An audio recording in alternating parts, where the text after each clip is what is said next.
Labas. It's hi in Lithuanian, informal. Labas. Breathing together with you in the holy now, the eternal now. This is it.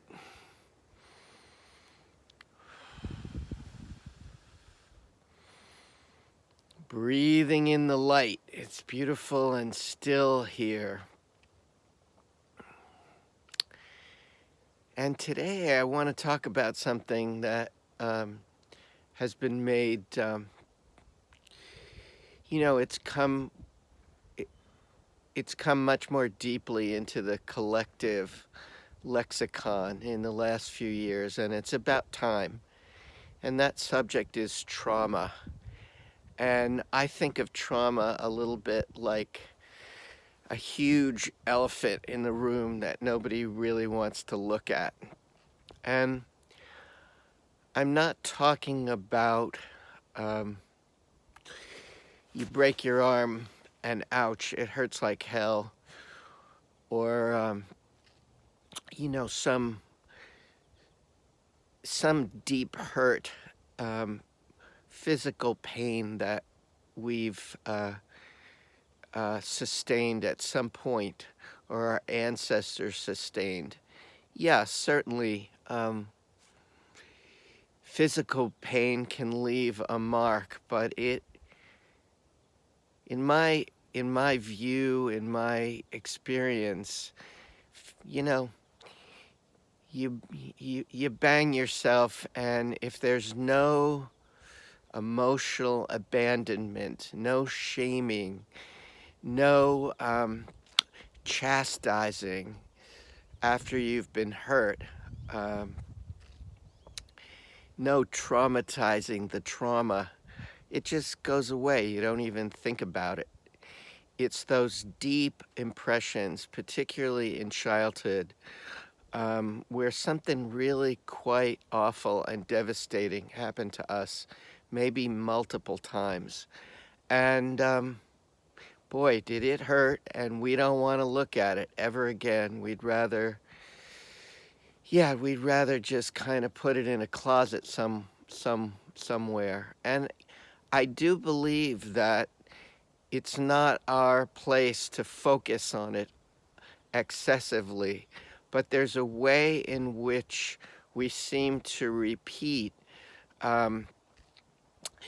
episodes that are similar to our original hurts in our adult reality, and we seem to repeat them until we heal them. And healing them means fully feeling them. And I talked about that earlier in terms of healing and feeling. You cannot heal if you don't feel through. And it takes courage. And I'm proud of all you folks out there who are working on yourself, and you're not letting those past hurts dictate who you are and how you operate in the world, because God knows when we see the trauma born of fear and separation that just gets repeated over and over and over again in all kinds of insane ways. It just takes, I salute you for not wanting to pass it on. If you're a parent, directly, and to everybody else in the, that you come into contact with. So healing leads to self-awareness. People who come to Wild Earth intensives, like everybody else, they have trauma that I don't know anybody who's healed at all, but they're aware of it. So it's not dictating their behavior. And so that self-awareness that comes into earth-honoring circles is a beautiful thing. And every once in a while you'll see somebody who's just like talking excessively, and they're trying to discharge, they're trying to heal that wound. And we can look at them with compassion.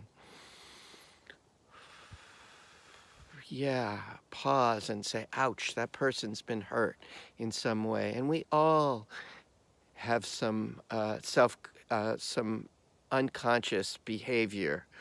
But this healing that we do, this healing of our trauma, as a process, as a lifetime process, brings self-awareness and that trauma-informed perspective leads to compassion.